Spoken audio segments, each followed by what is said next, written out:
ইউনূস সাহেব পালাইয়া গেছে, এই যে কথাটা বলতেছেন, দেশে ছিল বিদেশে পালাইয়া গেছে, ঠিক আছে, আর আসবে না বা আর আসবে, দেশে আসলেও কিন্তু উনি পলাতক। উনার নামে যখন 6টা 7টা মামলা ছিল, শেখ হাসিনা সরকার করছিল, তখন উনি বুক ফোলায় কিন্তু পুলিশ ছাড়া রাস্তা দিয়ে হাইটে যেতে পারছে, তার সাথে কোনো সিকিউরিটি লাগে নাই। আর সমস্ত মানুষ তাকায় রয়েছে ইউনূস সাহেবকে এত এই বৈশাখ মাসের রোদের মধ্যে 6 তলা 7 তলায় লিফট ছাড়া তুলতেছে হাসিনা সরকার, সবচেয়ে বড় ফেসিস্ট সেইটা ছিল তার। কিন্তু এখন যদি তার সাথে 200 পুলিশও দেয়, উনি কিন্তু ঢাকার রাস্তায় হাঁটতে পারবেন না। উনি আসলেই ঢাকায় থাকলেও, বাংলাদেশে থাকলেও উনি পলাতক, ওনাকে পলাতকই থাকতো। বাইরে গিয়ে বরং উনি ফ্রি হাঁটতে পারবো, ফ্রি চলতে পারবো, বাংলাদেশে থাকলে উনি রিয়েলি পলাতক। তো সেই জায়গাতে অন্য যারা আছে, এই যে আসিফ নজরুলের কথা খালি বলতেছে, বয়স আমার অনেক ছোট, আমি যেদিন আইএ পাস করছি, আইএসসি পাস করছি, সেই দিন তার জন্ম হয়েছে, অনেক ছোট আমার। আমি মনে করতাম বুঝি অনেক জ্ঞানী গুণী, অনেক আইন জানে, আদালত জানে, কিন্তু আমার কাছে মনে হয়েছে কি কারণে যেন আমি সবসময় বলি, তার পূর্বপুরুষের সঙ্গে বোধ হয় খন্দকার মুস্তাকের বাড়ি তো কুমিল্লা কাছাকাছি, খন্দকার মুস্তাকের দেখা হয়েছিল। এই দুর্বুদ্ধির মানুষগুলা, কুটবুদ্ধির মানুষগুলা, আমার অতি চালাক মানুষগুলাকে আমার পছন্দ হয় না। যে ক্ষমতায় যাওয়ার আগে বলে আমি যদি একবার ক্ষমতা পাইতাম তাইলে দেশটারে বেহেশত বানায় দিতাম, আর ক্ষমতায় যখন গেছে, ক্ষমতা পাইছে, তখন দেশটাকে জাহান্নাম বানাইছে। আমি আসিফ নজরুলদের সম্পর্কে, এই যে মহিলা, তার ভদ্র মহিলাই বললাম, তারা আসলে ওইভাবে ধরলে পরে ভদ্রলোক পরিবারের সন্তান, যদিও তার বাবা দালাল ছিল, সেটা ঠিক আছে, কিন্তু এই মহিলা সম্পর্কে এখন আর আমি বলবো না। তারা বিপদে আছে। যেদিন তারা বাকবাকুম করতো, যেদিন তারা, আমি বলতাম এই মহিলা সেন্ট মার্টিন দ্বীপ দিয়ে দিবে, যেদিন তারা বলতো আমরা কি এমনি ক্ষমতায় আসছি, যদি আপনারা পারতেন আমরা আসলাম কেন, এখন কোথায়, এখন কোথায় আপনি ভদ্র মহিলা, আপনি কোথায়? হ্যাঁ, একবার রাস্তা দিয়ে হাঁটেন তো দেখি, এখন আপনার সাথে কত কিছুর তুলনা হয় জানেন তো। কাজে আমি একটা ছেলে, আমি বলতাম যে জাসদ থেকে ইলেকশন করিয়া 2008 সনে 250 ভোট পাইছিল পার্লামেন্টে, সেও কিন্তু এখানে সবচেয়ে গুরুত্বপূর্ণ উপদেষ্টা ছিল, নামটা বললে আমি বলতে পারি, বলবো না, সবচেয়ে গুরুত্বপূর্ণ উপদেষ্টা ছিল সে। সে 8 সনে ইলেকশন করে জাসদের মশাল মার্কা লয়ে 260টা ভোট পাইছিল এমপি ইলেকশন। এদেরকে নিয়ে ওই তার সমস্ত এটা কি বলে, গ্রামীণ ব্যাংকের সমস্ত কর্মচারী কর্মকর্তাদেরকে, ভদ্র মহিলাদেরকে মন্ত্রী বানায়া স্বাস্থ্যের দায়িত্ব দিয়া এখন শত শত ছেলে অকালে চলে যাচ্ছে। আমার মৃত্যু তো কোনো দুঃখের না, আমি এদেশে 78 বছর বাঁচছি, কিন্তু যে শিশুটা 2.5 বছর বয়সে মারা গেছে, সে তো 10টা ফজলুর রহমানের চেয়ে যোগ্য হতে পারত। এই অপরাধের দায়িত্ব কে নিবে, কে নিবে, কে দিবে জবাব? এই যে 500 ছেলে 700 শিশু মারা গেল, এখানে তো অনেকেই মহামানব হইতে পারতো, এই জবাবটা কে দিবে? আমি তো জবাবটা চাই, এবং আমার সরকারের কাছে আমি বলবো দয়া করে এটা তদন্ত করেন, সঠিক সময়ে সঠিক কাজটি কেন শিশুদের জন্য করা হয় নাই। আর একটা কথা করতেছেন যে আমাদের সময়ে জেলখানায় নিতেছে, আমাদের সময় জেলখানা নিতেছে, অনেক মামলা হয়েছে আমাদের সময়, এই মামলাগুলো আমাদের সময় না, এই মামলাগুলো হয়েছে ইউনূস সাহেবের সময়ে। শেখ হাসিনা ওয়াদুল কাদের আসামি, দেখা গেল পটুয়াখালী একটা কেসে এখানে সুনামগঞ্জের 15 জনরে আবার আসামি করে দিছে তাদের সাথে। এইসব ভুয়া মামলা টিকবে না, এটা আগের সরকারও বইলা গেছে, এখনো সরকারও বলে, কিন্তু আমার অনুরোধ হলো আমার সরকারের প্রতি, আমার ধারণা যে মামলাগুলা ভুয়া, এই মামলাগুলা বাদ দেওয়া উচিত, আর সঠিক মামলাগুলো নিয়ে দ্রুত তদন্তের মাধ্যমে এটা ট্রায়ালে নিয়ে আসা উচিত। এইভাবে বছরের পর বছর ভুয়া মামলা দিয়ে মানুষকে নির্যাতন করলে পরে এটা কিন্তু ওই যে আমি বারবার এক একটা কথা কই, every action must have its equal and opposite reaction. তবে এইটাও সত্য, বিএনপির কর্মীদের নামে কিন্তু লাখ লাখ কর্মীর নামেও কিন্তু হাজার হাজার ভুয়া মামলা করছে হাসিনা সরকার। এইটাও তারা ঠিক করে না, তারা মাপ চায় না কেন? আওয়ামী লীগ একটি রাজনৈতিক দল, তার একটা ইতিহাস আছে, তার একটা আদর্শ আছে বা ছিল। আওয়ামী লীগের নেতৃত্ব চরমভাবে ফেল করছে, ভুল করছে। গত 15 বছরে আওয়ামী লীগের নেতৃত্ব এই দেশের গণতান্ত্রিক ব্যবস্থাকে ধ্বংস করেছিল। তারাও সেই অহংকারে, আত্মহমিকায় ভুগছিল যে তারা বুঝি শক্তি দিয়ে সবকিছুকে উতরিয়ে যেতে পারবে। কিন্তু সেই শক্তি একটা পর্যায়ে এসে, যেহেতু শক্তিটা ছিল অন্যায় অপরাধের শক্তি, নির্বাচন না দেওয়ার শক্তি, মানুষকে গণতন্ত্র থেকে বঞ্চিত করার শক্তি, মানুষের অধিকার থেকে বঞ্চিত করার শক্তি তারা প্রদর্শন করেছিল। এক সময় মানুষ ঘুরে দাঁড়িয়েছে। আপনি বলবেন 5ই আগস্টে কি মানুষ সঠিকভাবে ঘুরে দাঁড়িয়েছে? আমি বলবো হ্যাঁ, মানুষ সঠিকভাবেই বুঝে ঘুরে দাঁড়িয়েছিল গণতন্ত্রের আন্দোলন করার জন্য, যে হাসিনা সরকার চলে যাবে, ভোট হবে, ভোটে যারা নির্বাচিত হবে তারা এই দেশের দায়িত্ব পালন করবে, এবং হাসিনা সরকার এবং তার লোকজন হাইব্রিডরা যারা এই দেশের মানুষকে অত্যাচার অবিচার করছে, যদি প্রতিষ্ঠিত হয় এবং প্রমাণিত হয়, বিচার তাদের বিরুদ্ধে হবে।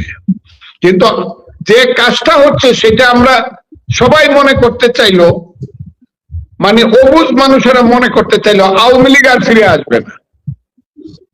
It is not a fact, Awami League ফিরে আসবে। যখনই আপনি মুক্তিযুদ্ধের কথা বলবেন, আওয়ামী লীগের নেতৃত্বের ভুল আছে, তারা হয়তো বা পলিটিক্সে কোনোদিন আসতে পারবে না, কিন্তু মুক্তিযুদ্ধের পক্ষে যারা কাজ করবে সেই ফুল দাঁড়াবে। এখানে কিন্তু একটা গ্যাপ আছে, গ্যাপটা কিন্তু গত ইলেকশনও ছিল। আমি এমন কথা বলি যে কথাটা 2 দিন পরে সবাই বলবে, এখন সবাই বলবে ফজলুর রহমান বললো কি। গ্যাপটা কি জানেন? আমরা কিন্তু আমাদের মনের অজান্তে আমরা কিন্তু স্বাধীনতা বিরোধী শক্তিকে এই দেশে আমাদের সেকেন্ড পাওয়ার করে দিচ্ছি। ইলেকশন করতেছি আমরা, মনে করেন ঢাকা আইনজীবী সমিতিতে অথবা সুপ্রিম কোর্ট বারে ইলেকশন করতেছি, আমরা কাউকে ইলেকশন করতে দেই নাই, আমরা জামাতে ইলেকশন করতেছি।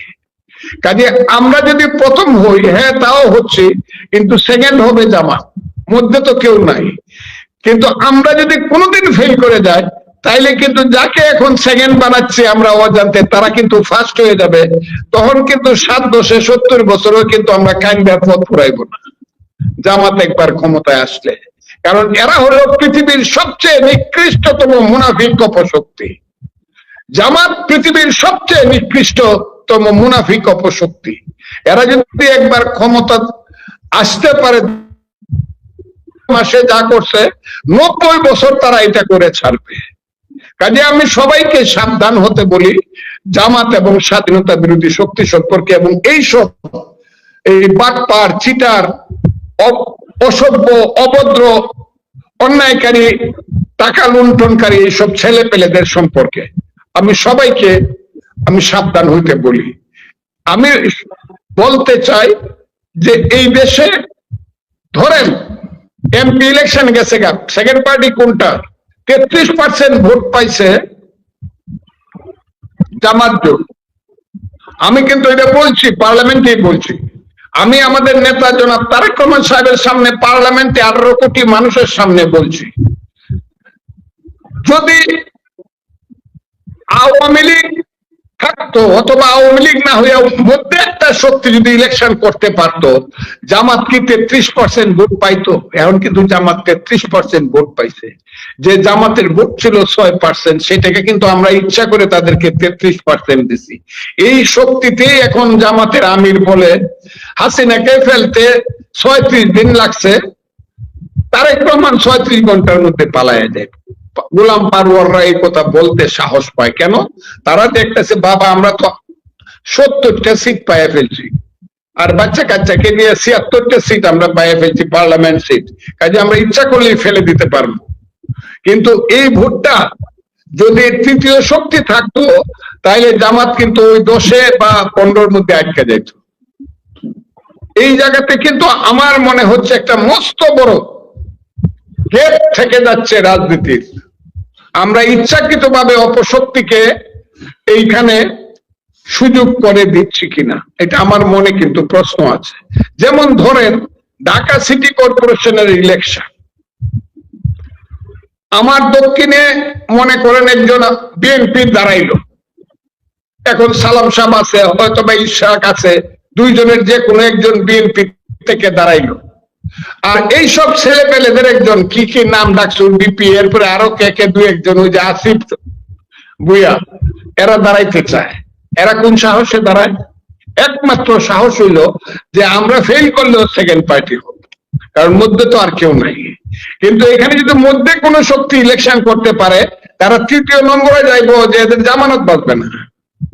কিন্তু এদেরকে যদি সুযোগ দেওয়া হয়, মধ্যে কোনো শক্তি না থাকে, তাইলে এরা কিন্তু কন্টেস্ট করবে এবং বিপজ্জনক অবস্থায় বিভিন্ন মিউনিসিপ্যালিটি ইলেকশন আমাদেরকে করতে হবে এবং লোকাল ইলেকশন।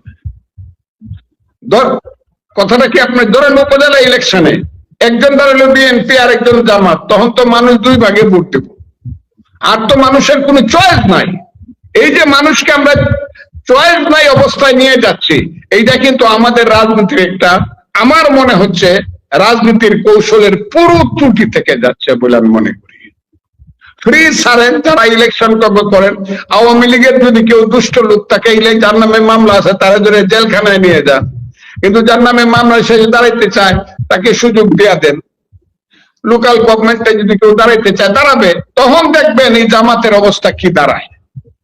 কিন্তু এখন যদি আপনি তাকে সুযোগ দেন এককভাবে ইলেকশন করার বিএনপি আর জামাত, তাইলে কিন্তু এই যে ওই যে বাকবাকুম যে ডাকটা, এটা কিন্তু জামাতের থাকিয়া যাবে। কারণ তারা মনে করবে আচ্ছা বিএনপি পাস করলো, আমি তো সেকেন্ড পার্টি। এ হলো অবস্থাটা। এই জায়গাটা আমাদের গ্যাপ থেকে যাচ্ছে।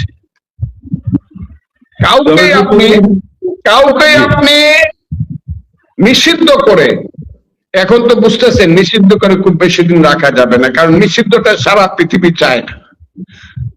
আমেরিকা চায় না, ইন্ডিয়া চায় না, কেউই চায় না পৃথিবীর যে একটা দল নিষিদ্ধ থাক। দল নিষেধ, মুসলিম লীগকে তো নিষিদ্ধ করতে হয় নাই।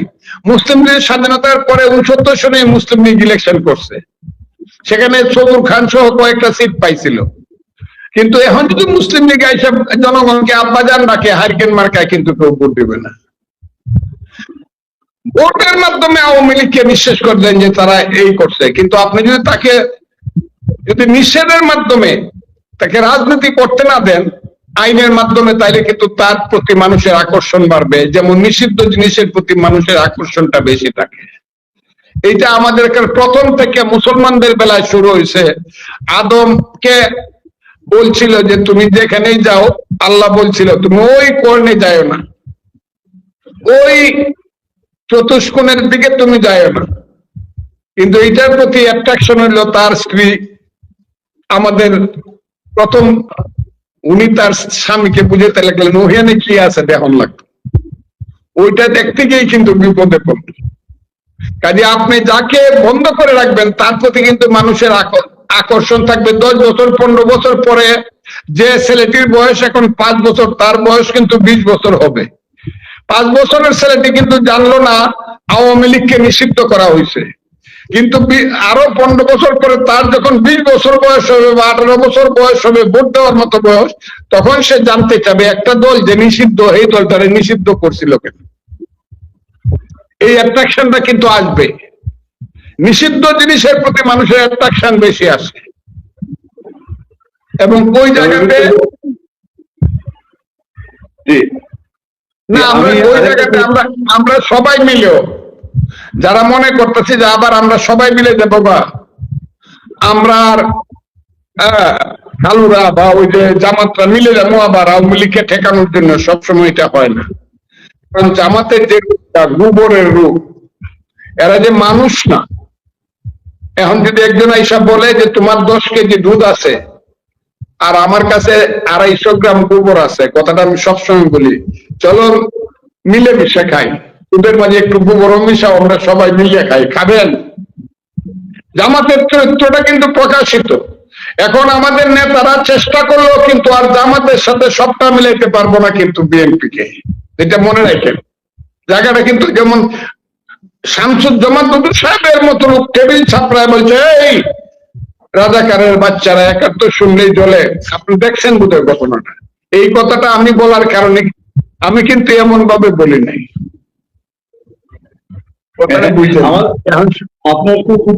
আমরা তো রাত সাক্ষী, আপনার সেই যুদ্ধের রাত সাক্ষী, আমরা সেটা প্রত্যক্ষদর্শী। তো আমার বাসায় যেদিন আমাকে সাসপেন্ড করা হয় সেই মুহূর্তে তুমি বৈশা ছিলে আমার বাসায়। তুমি আমাকে খবর দিলা যে আপনাকে 3 মাসের জন্য সাসপেন্ড করছে, তুমি খবরটা দিলা আমাকে। আমি খুব অবাক হয়েছিলাম, খুব অবাক হয়েছিলাম। কিন্তু আজকে যে কথার জন্য আমাকে সাসপেন্ড করা হয়েছিল ওইটা এখন সামান্য কথা, 2 এ 2 4, 2 দুগুণে 4, এটা এখন সামান্য কথা হয়ে গেছে। এখন এর চেয়ে বহু বেশি কথা বিএনপির যারা আজকের প্রজন্ম বা আগের প্রজন্ম মুক্তিযুদ্ধ ছিল তারা কয়। এখন মন্ত্রিসভার সদস্যরা পার্লামেন্টে দাঁড়ায় কয় এই এরপরের বাংলাদেশ আমি কইলাম না, আমি খালি এবং এই দেশে একটা রাজনৈতিক যুদ্ধ হবে। সেই যুদ্ধটা যদি জামাত যদি বুদ্ধিমান হয় সেই যুদ্ধটাকে ভিন্ন খাতে প্রবাহিত করবে না। কারণ আমি জানি তাদের কাছে অস্ত্র আছে, তাদের কাছে অর্থ আছে, তাদের ছেলেরা সমস্ত থানাগুলা লুট করছে। তারা মনে করবে যে সশস্ত্র ভাবে আমাদেরকে বা মানুষকে মোকাবেলা করবে, বুদ্ধিমান হইলে এটা তারা করবে না। তাহলে কিন্তু এদেশে যুদ্ধটা কিন্তু কঠিন যুদ্ধ হবে এবং তারা ধ্বংস হয়ে যাবে। ওই যে আমি বলছি বাংলায় শুধু কোকিল, এদেশের জঙ্গলে শুধু কোকিল ডাকে না, এদেশের জঙ্গলে রয়্যাল বেঙ্গল টাইগারও ডাকে। যতদিন রয়্যাল বেঙ্গল টাইগার থাকবে মুক্তিযুদ্ধ জিতবে, রাজাকার হারবে। এইটা যদি জামাতরা মনে রাখে তাহলে তারা এই দেশে বাচ্চা টেচ্চা থাকতে পারবো। আর যদি স্বপ্ন দেখে এই দেশে তারা রাজত্ব করব তাহলে তারা ভুল করতেছে। দ্যাট উইল নট বি আল্লাহর রহমতে, and that will never be. জামাতের মতো একটা সাম্প্রদায়িক রাজনৈতিক দল, একটা মুনাফেক রাজনৈতিক দল এই দেশে কোনোদিন রাষ্ট্র ক্ষমতা পাবে না আল্লাহর রহমতে। জি, আমি আর 2টা ছোট প্রসঙ্গ দিয়ে দর্শকের প্রশ্ন হতে শেষ করবো আজকের অনুষ্ঠান। একটা হলো যে আপনি সরকারি দলে আছেন, তো আমরা জানি যে ডক্টর ইউনূসের ইমেজ পাবলিকের কাছে এমন জায়গায় দাঁড়িয়েছে, তিনি ফ্রান্স গেছেন, হয়তো নর্মাল ট্যুরে গেছেন, হয়তো আবার ফিরেও আসবেন, কিন্তু মানুষের মধ্যে ধারণা যে ডক্টর ইউনূস ভেগে গেছে, পালিয়ে গেছে, এটা মানুষের ধারণা আর কি, তার ইমেজটা এমন জায়গায় গেছে। তো আমাদের দর্শকরা প্রশ্ন করছেন যে আপনি সরকারি দলে আছেন, ইউনূসের উপদেষ্টাদের বিদেশ যাত্রার ব্যাপারে নিষেধাজ্ঞা থেকে হাইকোর্টের রিটও আছে একটা, তো কেন আপনার সরকার ওই যে তাদের অপকর্মগুলো এগুলো তদন্ত করছে না, তাদেরকে কেন নির্দ্বিধায় বিদেশ যাত্রা করতে দিচ্ছে? এইটা একটা প্রশ্ন। আরেকটা হচ্ছে যে আপনি মুক্তিযুদ্ধে জয় বাংলা স্লোগান দিয়েছেন, জয় বাংলা আওয়ামী লীগের স্লোগান না, কিন্তু আপনাদের সরকারের সময় দেখা যাচ্ছে জয় বাংলা স্লোগান দেওয়ার কারণে বা 7ই মার্চের ভাষণ বাজানোর কারণে মানুষজনকে জেলে যেতে হচ্ছে। ইভেন শাহবাগ থানার ওসি বলেছিল 7ই মার্চের ভাষণ নিষিদ্ধ। এই বিষয়ে আপনার মত কি জানতে চাই বা আপনার ওপিনিয়নটা জানতে চাই। আমার কথা হলো